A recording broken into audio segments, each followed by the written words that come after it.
So you can't add the Right. intro? It's Holly from Holly's Pandorium, and I'm so glad we're back together again. This is going to be a really different episode of a subject that I haven't really touched on very much. We're going to talk about angels today.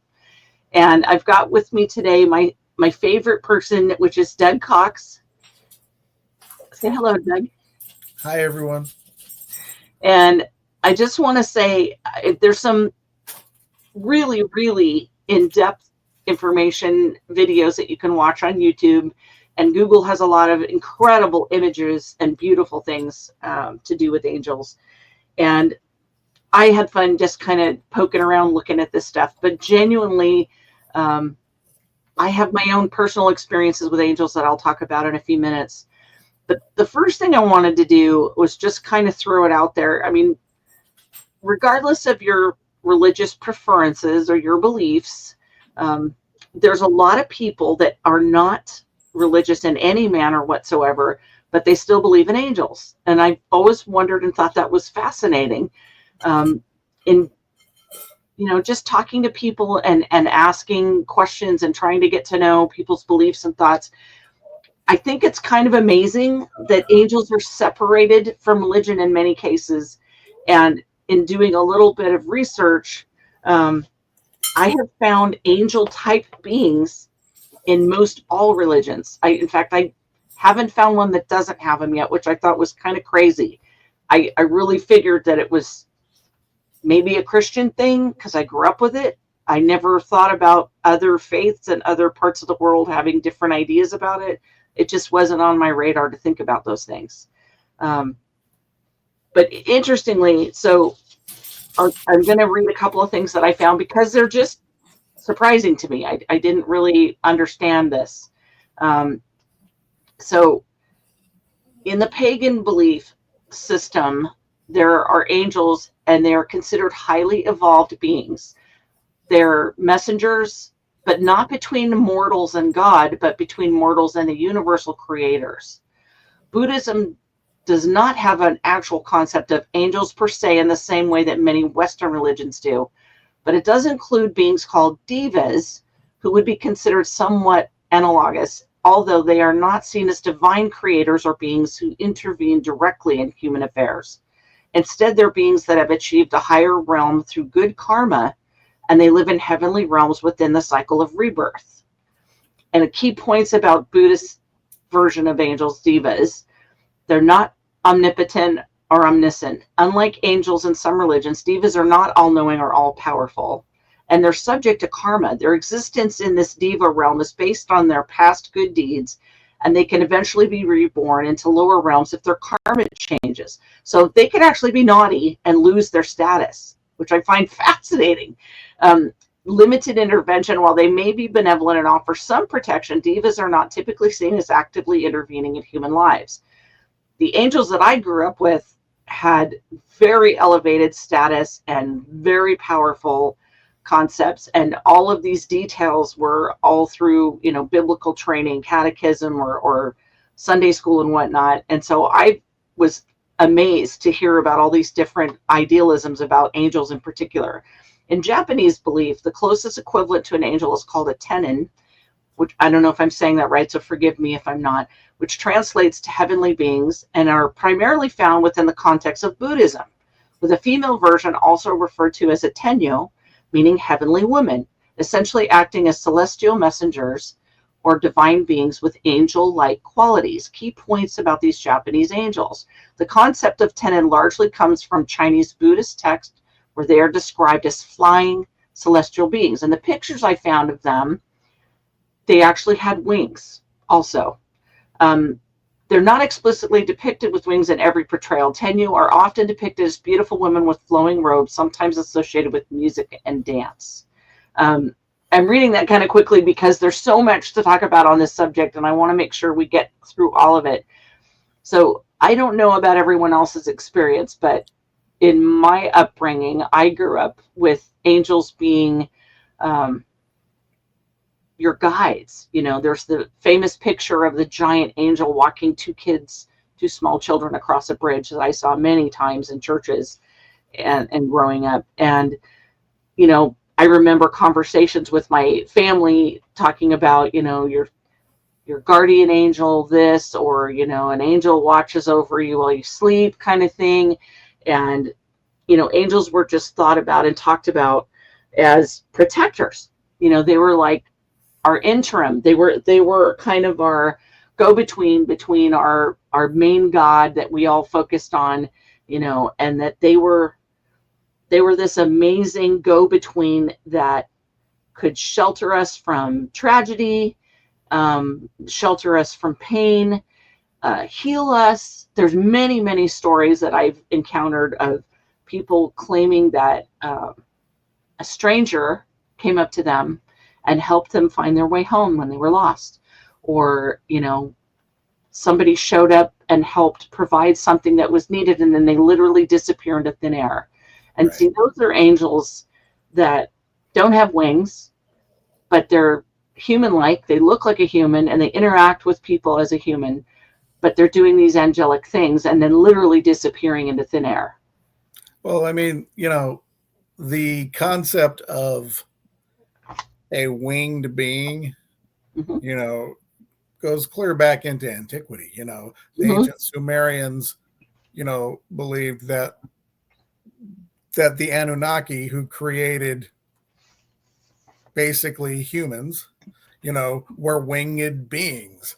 Right. So it's not a far stretch to see that there's something that bled out into all these other cultures, Yeah. and they all have similarities. Which I thought was kind of incredible, because what are the odds, thinking about this logically, what are the odds that all over the world is this personification of something that looks out for us in some form or another, and that seems to be able to fly in the air or float in the air, or they have this winged appearance of some kind. Right. I've wondered, because of my own experiences, if sometimes the wings were an adaptation of what people were trying to describe, because something would appear to them out of the sky or out of thin air. And Right. that, in antiquities, that would have been to rationalize it. Well, they must have wings, because how else would they fly to me? Or how else would they just appear out of nowhere if they weren't flying? Kind of an assumption almost, I guess. Right. Right. And Yeah. that's kind of the outlook of like the ancient alien, ancient Right. astronaut theory type of thing. Right. Exactly. Um, so generally, thinking about angels and wondering, are they real? What do they do? What are they for? I don't know. I mean, I feel like angels have been around forever in my own experience, and I never considered meeting one or talking to one when I was growing up. That just didn't seem real to me. It just was a story. It was like a bedtime story that I heard, and it was a nice thought that somebody, somewhere, something, um, that was full of love and full of hope and joy would keep an eye on me as a kid. I know from personal experiences with friends of mine that are missionaries that they've had direct contact, as have I, with angelic type beings, um, going to places far away, in countries far away, and some in Asian continents, some in African continents, and things happened that could not be explained.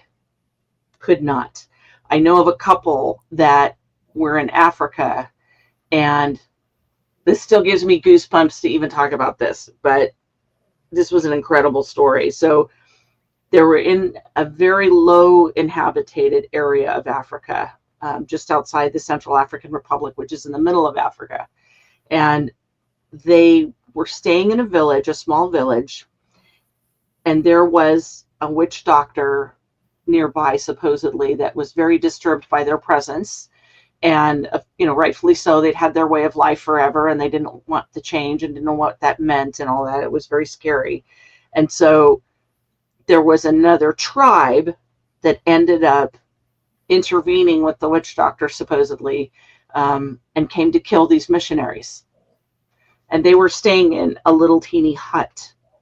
And I think part of the problem was it ended up getting resolved after the fact. There was a huge communication block. They weren't able to talk to each other. So having a stranger come into their area and try to redevelop everyone's thinking was not welcomed. And I totally understand that. But this was scary. This is a husband and wife that were in their late 20s, early 30s, and they had their whole lives ahead of them. So the idea of being slaughtered for something that they believed in was pretty scary. And so in the course of this attack that happened, and I'm not going to go into all the details, but I'm just going to say they were in this little hut, and they literally were waiting to be slaughtered. They were waiting to be killed. And they heard noise outside. And the husband looked up at one point and tried to look out a window to see what was going on. And he saw what looked like a wall of shadowy looking people that were glowing. And they were in active combat with this other tribe. And the next day, they were terrified to go outside, even when it got quiet. The next day, the witch doctor found someone to help him communicate, and he went to try and talk to them. And the story was, they said they didn't want to fight anymore. They wanted to try and come to some kind of understanding because they didn't want to deal with the warriors that showed up ever again, because they were so fierce. And this young man said, "What are you talking about? We're by ourselves. I don't know what you're talking about." And this witch doctor was looking at him and said, "You're kidding. No." And so they had this, it was very awkward and clumsy that they even communicated about this, because they didn't know what each other were talking about. It didn't make a lot of sense. And the little bit of a glimpse that the young man took outside, he felt like he was being protected, but he couldn't really see people. He didn't see what looked like people. He saw images moving around. And again, it was at night. I should have mentioned that. This was at night. They ended up coming to an agreement, thankfully, but this was an intervention. This was something to prevent a tragedy. And why these things don't happen all the time to save us from disaster, I don't know. It doesn't make sense to me. A lot of the interactions with angels are terrifying. I have had some interactions with angels that really gave me pause and made me go, "Holy crap, what is that?" And so I will talk more about that. But I know that there's lots of amazing stories about angels, and they go back a long ways, and maybe they've been exaggerated, or maybe they've been misrepresented in some way. But it's clear to me, after having been a medium my entire life, that there is something that is like what I grew up thinking about, which was an angel type being that hangs around all of us. Right. And without a doubt. And I had this wonderful conversation with a friend of mine that's also psychic named William. Shout out to William Becker. And we talked about one afternoon over coffee, have you seen everyone's spirit guides? And no, I have not. But I have an understanding and a feeling and a belief that everyone has something. I have not seen everyone's spirit guides, so I cannot say that I've always seen them, because I don't. But I do see them most of the time. So it is a comfort and an understanding and a passion of mine that when I can share with people, hey, I see this energy next to you, and this is what I'm seeing. I love being able to do that. I've talked with Doug many times about his spirit guides, and they are amazing. We've mentioned them a little bit on this before. So do you want to talk about your spirit guides, Doug? I mean, first off, let's establish, since we're talking about angels. Yes. Is it clear that spirit guides and guardian angels are the same thing? I wouldn't say so, but I think that they're in the same lineage. I think that they're part of the same family, but they're not the same energy exactly. Okay. A spirit guide and a guardian angel can be very different, and an archangel, by contrast, is incredibly different. Very, very different. Right. But spirit guides, have an angelic type of purpose. They're here to help us. They're here to guide us. They're here to intervene when needed and kind of get our attention if we're open to it. Can everybody hear and see their angels? I believe so, if you really want to. It's a scary thought. Something's hanging around me all the time. How nosy is that? Why would they want to do that? Right. We need help. This life is a grinder. We all can say that we understand how intense life can be at one level or another. And to have the idea that somebody might actually be there just for you, anytime you've ever felt lonely or alone, that's a great thought. That's a wonderful thought that something, I use that term lightly, something might be available to you just for comfort. Right. And maybe a little benefit of some kind to protect you or just look out for your best interest. I think that's a lovely thought, and I don't see anything wrong with that. And I'm very excited and very glad to have discovered that it's all over the world. There's beliefs like this all over the world. Right. I think there's something to that. That just makes sense. But let me go back to what I was going to bring up. So let's talk about the angels that hang around you, Doug, and your spirit guides, and what that means to you. Okay. So, we'll go in chronological order of how they presented themselves. Okay. And so the first one that Holly was in contact with is a person by the name of Bobby, or that's at least what we call him. Mm-hmm. And he's very flamboyant. In our terms, you'd say he's probably gay. Mm-hmm. And he is 100% my creative side. He is what feeds, as a singer, songwriter, musician, he is, like I said, 100% the energy behind that. Yes. He feeds, and guides me,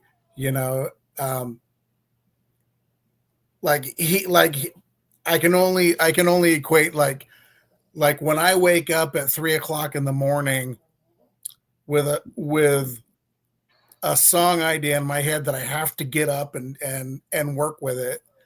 That's him. It can't be anybody else, so he's fantastic. I absolutely love him, and he's there constantly, especially when I'm playing. He hates the fact that I wear so much black. Mm-hmm. He doesn't like my Johnny Cash phase, I guess. He's always wanting me to be more colorful and bolsterous and things like that. And I do try, but like I said, I absolutely love him. He's fantastic. And then Kay came around. Now, Kay, she is. Now let's get this straight. It's not Kay. Correct. It's the capital letter K. That's it. That's what she goes by. Yep. And if you were to describe her, she is a very, very strong individual.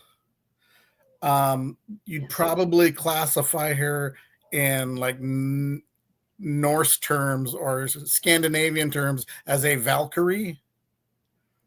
She's very powerful. She's extremely protective of me. Yes. And she is constantly at my side, whatever I do. Yes. If I'm making coffee, she's right there behind me. Mm-hmm. Now, that being said, we've done seances and things like that. Like we held one at the Oregon Ghost Conference, mm-hmm. In the hotel room with a group of probably about 8 people or so. Mm-hmm. And there was a spirit that tried to come up. Now, we were at the coast, the Oregon coast, mm-hmm. and this spirit was kind of a cowboy, the spurs, the whole thing, cowboy hat, the whole thing. And Holly observed all of this, and there was something about him. Kay would not let him into the room. No.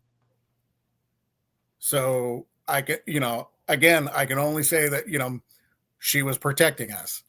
Right. Otherwise, she's here every time we do a seance. Yes. And she is leery at times of certain spirits. Yes. But she's never blocked anybody before. Right.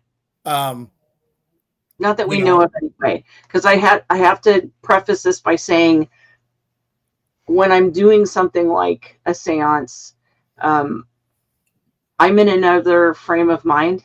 I'm not using my conscious mind. I'm using something else. And so I am acutely aware of things around that I would not normally see with my bare eyes, with the naked eye, as they say. So she actually is definitely a protector of Doug's, and she makes no bones about it. She's very slim on vocabulary. She doesn't talk a lot. But she's definitely, her intentions are not surprising. You know exactly what she's there for, and you know why. She's there to protect Doug, period. Right. Well, and as we have discovered, she has been with me forever, through many lifetimes, many incarnations. Yes. All the way into me being a prehistoric caveman, right? Many lifetimes. Yes. And as I said, she's extremely powerful. In fact, other spirits and spirit guides have made comments of, number one, they're extremely intimidated by her. They're afraid to even walk near her. They're afraid to walk near her. And they have said they have openly said she is more than you realize. Yeah. We've heard that. We don't know what that means. Right. And hopefully one day that will be revealed to us. Yeah. But yeah, so she's amazing. I absolutely love her. Well, there's a belief that I have, and that is that people travel in groups, because I have felt it and seen it so many times that families stay together and they have more than one life. You have one life as you are right now. You'll never be you again, but your soul has so much to learn, and it's impossible to learn it all in one lifetime. There's too much in the human experience to learn. We really don't know anything when we're born, and we take years to figure things out. This is a training ground, and so it's not easy, and it makes complete sense to me that there would be groups and teams together. I think that that's why sometimes when you meet someone that you have never met before in this life, and you feel like you've known them forever, you have this incredible connection, this click, that you just feel safe and you feel understood, and you feel like you've known them your whole life, like you grew up with them, or like you were in the same room all your entire life. There's just something about them that feels completely natural when you're around them. I don't believe that's an accident. I believe that that is part of the recycling of your soul. I think that that's part of how you come to be who you are, is from the people that you're around. We're very affected by our environment. And I do believe, for me, the angels that interact with us are incredibly influential in their own way. They're very subtle. They can't make us do anything. I want to clarify that. But they have saved us many times from ourselves and from others. That little inkling that you get sometimes about, maybe I'll go this other way to work today, or, oh, maybe I should stop and see someone. There's these little interruptions in our days, these little detours that we have. I genuinely believe that that's because of an angel working with you and through you to help protect you, or to help you find something that you need to see, to help someone else that you're supposed to help. I love that, because to me, that's like a giant family of souls working in conjunction to get through this life experience together, which we need it. We need each other. I know we don't think so sometimes. We have such an independent lifestyle right now in this generation. I think about in the Renaissance time period when there was no technology to speak of other than the wheel and some tools, and you didn't eat without your neighbors. You were not completely independent. You had to rely on somebody for something. Maybe you made your own clothes, maybe you hunted, but there were still things that you couldn't get without a neighbor or a friend or a craftsman of some kind. So we knew then that we needed each other. We needed each other for protection. We needed each other for trade and exchange, and for friendship and companionship. We needed each other. And in this day and age, we get so detached with our electronics, we forget how important everyone else is around us. And I feel like now more than ever, our angels are a bigger part of that picture. I really believe that they help us more than ever to remain connected to the soul energy that we're supposed to be a part of. I believe that they're very helpful to us for a lot of reasons. And I think that it would be great if more people could hear and see them the way I do and some other psychic mediums that I know, because I believe everyone would be in awe. I think you would slow down a little bit, and I think you might calm down a whole bunch if you understood that there was energy around you that was completely about love, completely about caring for you. What an incredible idea. Whether you're attuned to religious thoughts or not, or just spirituality, whether you connect with spirituality in any form or not, the idea that you have somebody there to help keep an eye on you and help you out, I don't see anything bad about that. That sounds great to me. So let's relate some of your experiences. Okay. Yeah. I was trying to think earlier, what was the first angel that I ever saw? I remember, I think when I was 6 is the first time I remember really connecting with an angel, and I can see the face right now. And I want to say angels to me don't necessarily show up as male or female. They just kind of look like a male, or they kind of look like a female a little bit. Well, there is in the Judeo-Christian faith, angels are not male or female. They almost appear as almost an androgynous type of appearance. Right. So that makes sense. And to be fair, they're not reproducing per se. They're there as a warrior, and their existence is very specific. They're not like a human in most of the ways. They're very different. And so in this experience, when I was very young, this angel came into my room and just comforted me. And I don't remember why I was afraid. I just know that they didn't speak a whole lot, and I felt like it was a he, and he was extremely gentle and calm, and he didn't talk for a long time. He just kind of stayed and kind of smiled at me, but I felt safe, and I felt like I was going to be okay, which children need that. Children get so intimidated by life. Adults can be very scary. Other children can be ferocious and terrifying. There's a lot of situations where children don't have the knowledge and the experience to understand what's going on around them.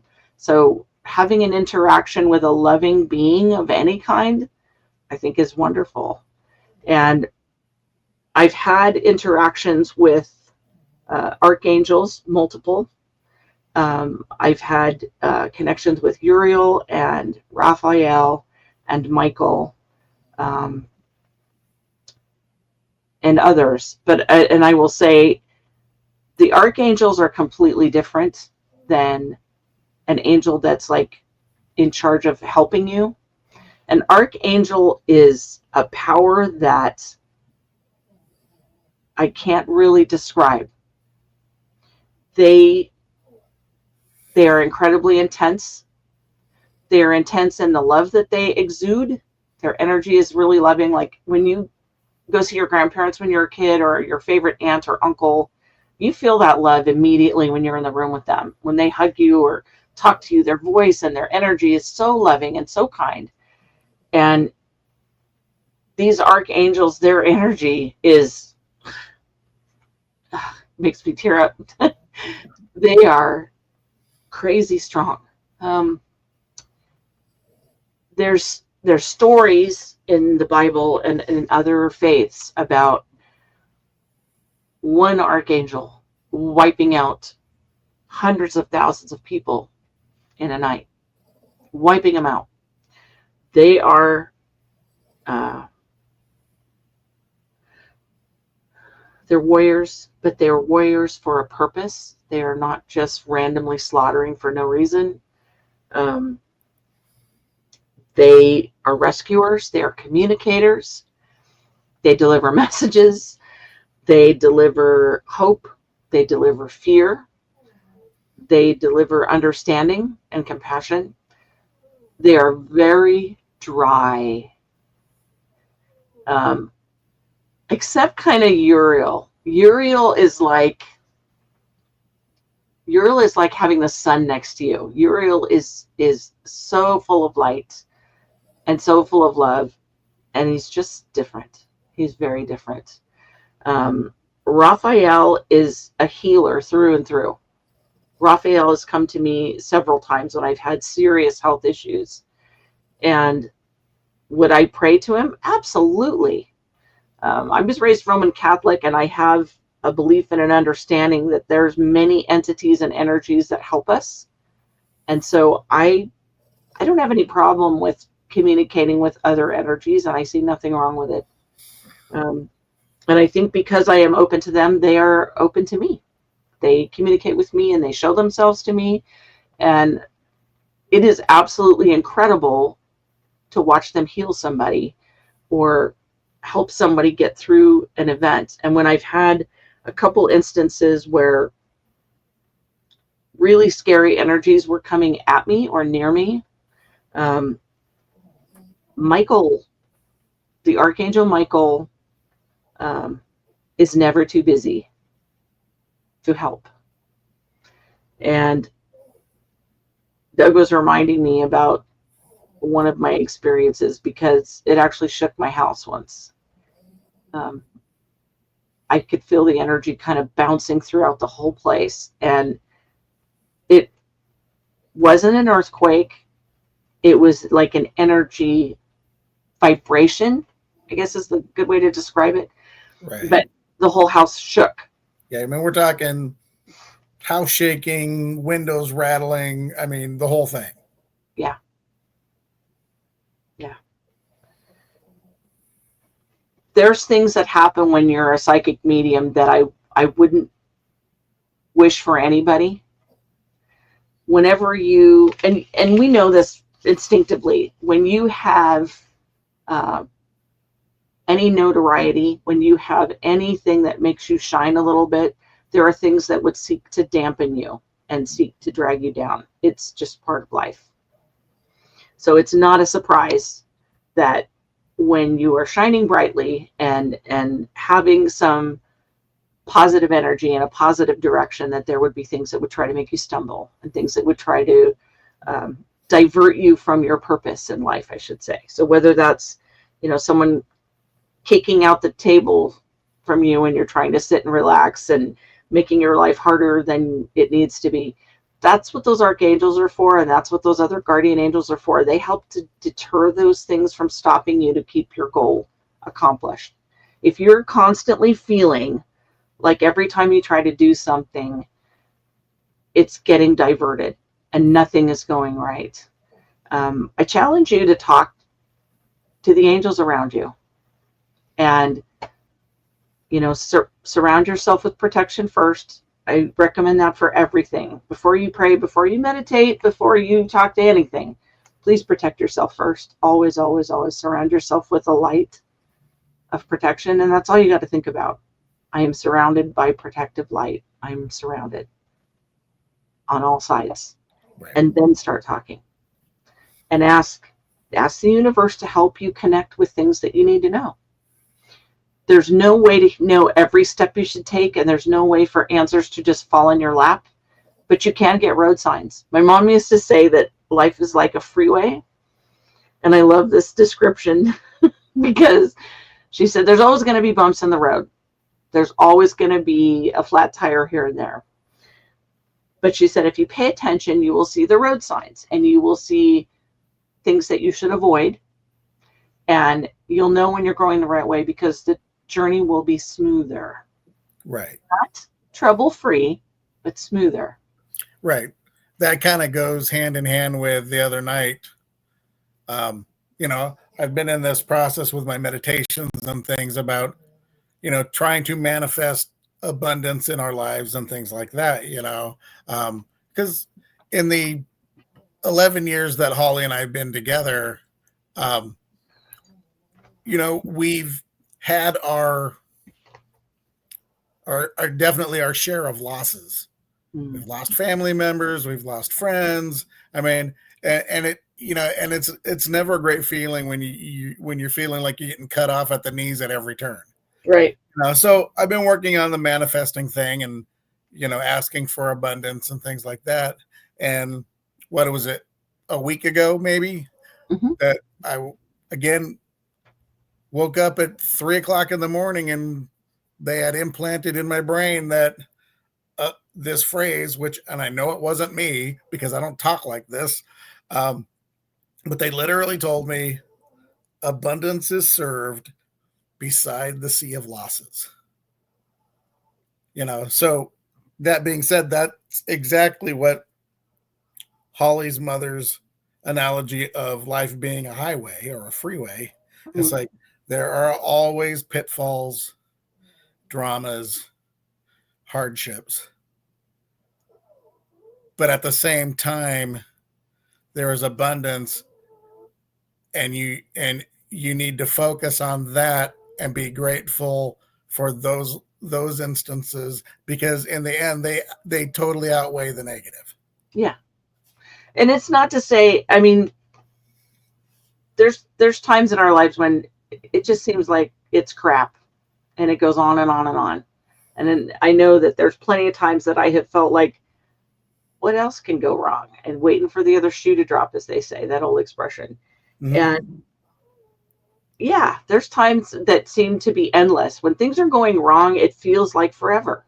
Right. But it's not. But those messages are coming from your spirit guides and your guardian angels and even the archangels. I mean, I mean, if only we could all heighten our vibrations in order to actually really communicate with them, that would be amazing. And the thing to know too about angel interactions is they're not going to ever tell you something that's going to hurt you. They're not going to put you in harm's way. Your spirit guides and angels that are connected to you literally are vested in your future. They're part of your life. They are not just a guest hanging out, staring at you and watching you. They're part of your future. They're part of your past. So they really do give a crap what happens to you. Right. They're not just, oh God, this is my assignment. What a dip. I can't believe I have to stay with this human. It's not like that. It's not like that at all. Right. Well, let's talk about a little bit about, especially like in the archangel realm, how powerful these energies are. It seems pretty clear that they have to dampen themselves down in order for us just to perceive them, to actually understand and hear them. They're incredibly talented, and it feels to me, and I don't know this for a fact, but it feels to me like they have always been. It just feels to me like they're part of the Earth's energy, like they've always been part of existence. And I don't know how to explain it other than to say it that way. Yeah. They have this calm knowing about them. And I can say that there's been just as many times when angels have said nothing to me. They just showed up and made their presence known. And it was just their sight, just seeing them, made me calm down and made me realize, okay, I'm not by myself, thankfully. Whoa. Right. Um, And that seems to be pretty common here with Raphael and Gabriel. Now, Raphael and Gabriel both do healing things, and they send messages. Gabriel is very healing. He actually did some work on me a few years ago, and I think I shared this once before, but I'm not sure. But he actually, in the spirit, of course, had like this giant comb that he was running through my soul, and these little blue threads were coming out, and I could feel myself feeling lighter, and it was almost like he was combing through my soul to get rid of negativity and bad memories, like he was pulling them out of my soul. And I felt such a sense of relief, and I happy cried when I was done, because I felt like the burdens that had been really weighing me down were finally coming off of me. And there really wasn't a way to verbalize it. He didn't say anything to me at the time. He literally just fixed me. He just healed me in a way. Did he make all of my bad memories go away? No, of course not. But he took away the sting of some of them so that I could move forward, because I was stuck. I was very stuck. Yeah. And so that was incredible. And because I'm an old hairdresser, the comb thing really resonated with me. Now, would they do that with someone else? I don't know. But what a delightful way to process something, to show me, we're going to get rid of this stuff. Hang on, here we go. Right. And just run a comb through my soul. And it didn't hurt. I didn't feel afraid at all. It was completely comforting and beautiful, and I felt better. Right. And so the more these things have happened to me, the more I feel safe talking to them and asking for help and asking for guidance, or just asking them to show themselves, because I know they're there. I know they're there. Right. I also know that I can ask for them to come for other people. I've done that before, and I only do that with permission. Yes. Yeah, but they have shown up, to help spirits that I guess you'd say were stuck. Yeah. They've shown up here to help them cross over. Right. So when we do seances, these archangels show up periodically just to help with passing. And there's other angels that show up as well, and I don't know their names. They don't always identify themselves, but they actually just help. So they're helping all the way through the birth process, the life process, and the afterlife. I should say the after body life. I got to watch that. Spirits don't like it when I refer to them as dead, and I feel bad. I don't want to make them feel icky, because they're still alive. They just don't have a body to live in. So that's important to remember that. So that's the cool part to me, is that they're here all the way through. Right. Well, and another point to say is that you have, in the experiences here in the home where angels have shown up, they kind of choose the way they appear, because you've described them as, oh, it's the angel with the wings and the whole thing. But equally as many times you've described there's an angel energy here, and it's more like, you would say, like an orb or something like that. Yeah. So that's what I was going to say. So angels, for me, and what I have viewed so far, I don't see wings very much. Most of the time I see what looks like a person to me. Mm-hmm. And they do radiate. There's an incredible intensity to their energy level. So you had a quad coffee or something energy, you're full of energy and full of life, and you're running around like a 3-year-old that just had sugar. It's way past that. It's way past that energy. And it fills the room. It's like they enter the room, and I can feel them coming near. Their energy goes way past their bodies and their souls. And they just radiate this intensity that's incredible. So I'm not surprised of anything that they're capable of, because They are so powerful. They are so intense and strong.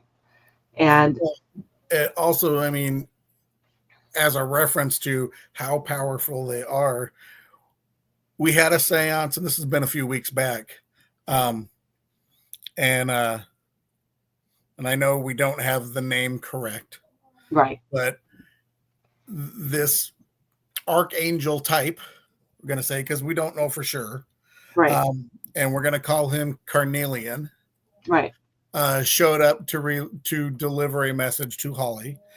In this particular story, the message isn't important, but as I explained earlier, how powerful Kay is, my spirit guide, mm-hmm. and she's always vigilant and always on guard. Mm-hmm. This was the one instant in all these years where Carnelian being here put Kay at ease. Yeah. She calmed down. She was actually relaxed. Yeah. Because she apparently did not have to be on guard, you know? Yeah. Which was a first. Which is incredible. Yeah. So he had so much energy. He was so powerful. I actually saw Kay stand back and her shoulders dropped, and I went, whoa. I had never seen her, you know, at ease, corporal, or whatever they can say in the military. Yeah, we've never seen her stand down. No. But she looked happy when he came. It was like his energy showed up, and she was like she didn't have to worry about anything because he was here. And I thought, right, I know who he is, but wow. I mean, that spoke mountains to me, because she's strong, really strong. And so his energy surpassed that by quite a lot.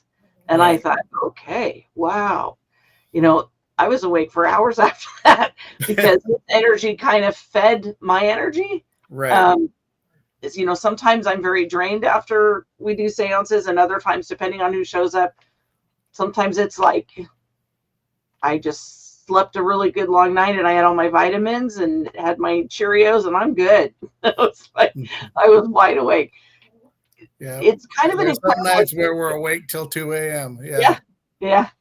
I'm really glad that we got to have this conversation, because we don't talk about some of the nicer things about life enough. We talk about the things that scare us and the things that are dreadful way too much. And angels are a part of our lives. If you've never experienced an angel, ask. Just ask and wait. Be patient. They're not like a light switch that you can turn on and off. It's going to show up instantaneously. I usually, when I ask a question of the universe that I want answered, I ask for 3 signs that are undeniable to me, so that I can comprehend, so that I can make sense of what I'm seeing and hearing and feeling and all that good stuff. And I challenge you all to do the same thing. The experience of angels is profound. Right. It's not a little thing. It's an amazing thing. Right. And I would add to that is that if you're seeking communication with your angels, mm-hmm. as we all know, communication is a 2-way street. Yes. I can't hear them. My vibrational level is not there yet. I'm working on it, but I'm not there yet. So I can't hear my spirit guides and, you know, or Kay or Bobby or, you know, whatever. But that doesn't mean I don't talk to them. Right. You know, and that's one of the key things.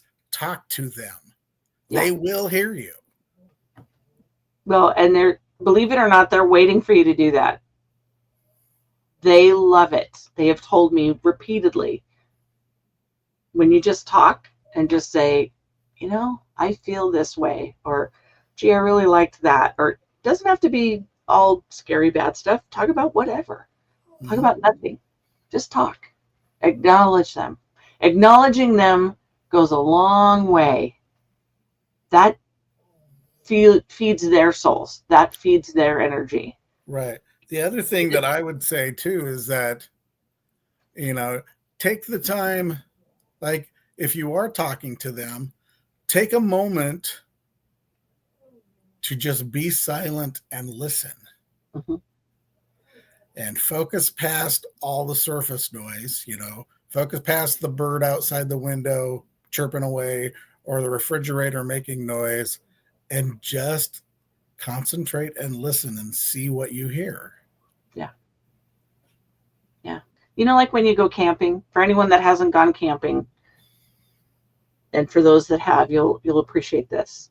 You're outside, you got a campfire going, it's dark, and you're sitting in a comfortable folding chair. Maybe you have a blanket on your lap, and there's just subtle noises, soft ambient noises around you, the crackling of the fire, a little bit of breeze through the trees around you, and maybe crunching sounds of an animal running around, squirrel or something tiny. And then there's just this peacefulness, this stillness. It doesn't mean your brain shuts off completely. It doesn't mean that you stop feeling or thinking.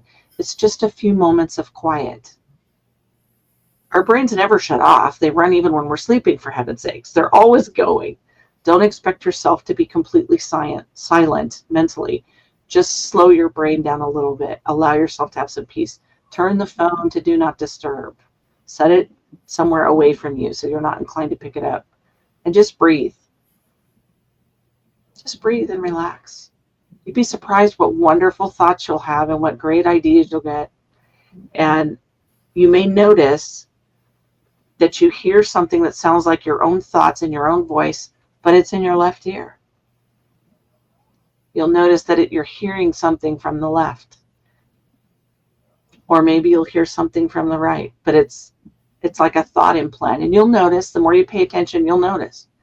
And sometimes it sounds like your voice talking to yourself. So in your mind, you're mentally thinking and talking to yourself. But wait a minute. I don't talk like that. I don't use that phrase. Where's that from? Ta-da! Guess what? You're listening to your guides. I know that sounds simplistic, but it can be that easy. It just takes a little practice. For some people, your spirit guides know if you get scared to death by hearing things, so they might show you things instead. It doesn't mean that they're going to audibly speak to you. It's a thought that pops into your mind often. They will find gentle ways to make themselves known if you want them to. If you're terrified that they might reveal themselves and scare you, they're not going to scare you. They don't want to scare you. They just want to be acknowledged once in a while, and they love it when you do. And just saying, thanks for looking out for me. Or, if I'm making the wrong choice or if I'm headed the wrong way, please make me understand that. Help me. I don't want to fall on my face all the time. I want to go the way I should. And I want to be successful and I want to be happy. Help me to do that. And they listen, and they will. But you just have to be willing to listen to them as well. So is there anything else you would like to add to our conversation, Doug? I think we've covered a lot of ground here. I think so too. Mm-hmm. If any of you have any questions or you would like to ask about a reading, I do readings for people. I do not charge. You can contact me at Hollys, HOLLYS, Pandorium, PANDORIUM @gmail.com. You can also find me at Holly Jordan, HOLLYJORDAN, Psychic Medium on Facebook. And shoot me a message. I do have a waiting list for readings at this time, so please be patient. I do readings for people all over the world, and it takes time, and I have to rest between them. Doug can attest to this because when I read for people in Africa, it's 2 a.m, 3 a.m. New Zealand, it's 4 or 5 a.m. usually when I'm reading for them. Same with the UK. It's just different time zones. So I'm up and down all day and all night. So be patient. It might be a bit before I get back to you, I did get your message, and I will get back to you. I promise. Right. And also, be sure to hit the thumbs up button and the subscribe button here on the YouTube channel. And if Yes. you do go to the Facebook page, be sure to like and follow that, because her following is great. And quite honestly, her accuracy is incredible. And if you're going to be in the Portland area on Saturday, February 1st, we are going to be at a Moon Bazaar. And Doug, can you give them the information about where we're going to be at from 10 in the morning? First off, let's start with, okay, so it's the Fireside Moon Bazaar, yes. which is a pagan-friendly, all-inclusive bazaar. Yes. So everybody's welcome. Yes. And it is being held February 1st, so that's a Saturday, 2025. And it is at the Doubletree Hotel, which is owned by the Hilton at the Lloyd Center in Portland, Oregon. Yes. We invite everybody who can make it to come out. It's a great community. We've been helping out with them for about a year now. They do 4 shows a year, and it's great. You'll see all kinds of vendors, there's entertainment. In fact, I'll be doing an acoustic set there, starting at noon. Come and say hi. Find us. We'd love to hear from you. Yeah. So if you go, I think we have a new page on Facebook for the group, the Moon Bazaars, because they're all called something different. Like we have the Winter Moon and Fireside Moon and all that. Right. But you can find it. And Doug and I both make posts about these events as they come up. There's one in February, May, October, and December every year. And so we're actually starting the 2nd year of these events, and we're very excited. We've had fun. We've gone to all of them but one, and we never have a bad time. There's lots of things to see and do, and the people are very, very kind and sweet, and we enjoy it very much. And we always meet really great new people there. It's fantastic. Yeah, it's a fun experience. It's basically like a metaphysical type event. But it's fun I love homemade crafts, and I love when people do things. We have psychic readers there, and we have tarot readers. We have artists that make and build things. It's just, I can't even go into, there's so many. There's people that make crocheted animals and signs and 3D crafts. There's all kinds of really cool stuff. So we're excited. It's a very fun event. Right. Entertainment wise, besides myself, we have a dancing witches troupe, the Rose City Dancing Witches, performing. Let's see, there's a drum circle being hosted by the Rose City Drum Tribe. And we have therapeutic drum circles, which I think is amazing. Yeah, they do drum therapy, and it's amazing. And we also have a gentleman by the name of Raven who does Scandinavian storytelling and singing. And we have a young singer-songwriter by the name of Adam Honreiter who's going to be performing. So it's going to be a really eventful day and extremely entertaining, and it'll be fun. It'll be a lot of fun. It's from 10 to 7. 10 to 6. 10 to 6, sorry. 10 to 6. And it's a Saturday. It's the first Saturday in February. It's February 1st. Yeah. So come join us. Come check it out. And again, tell them the name again. The Fireside Moon Bazaar. Yeah. So thank you all for listening and for joining us. And we'll be back again soon with some other interesting things. Please give us a comment and let us know what you thought about this episode. And if you want to hear more about stuff like this, I would love to hear that. If you have a story that you'd like to share or a subject you're curious about in the paranormal, shoot me a note. Let me know what you think, and I'll be happy to cover it. We've got lots of things fun coming up this year. This is going to be a really busy year, and I'm excited. And I have more news to share soon. And don't forget that, if any of you have a paranormal experience or encounter that you'd like to share, Holly could have you on the show. You could be a guest interview, and we'd love to have you. Yeah. So this is Holly from Holly's Pandorium saying thank you. Thank you so much for coming. And Doug and Gizmo, who you heard snoring earlier, we're all And glad to running have up and you down here. the hall, and yeah.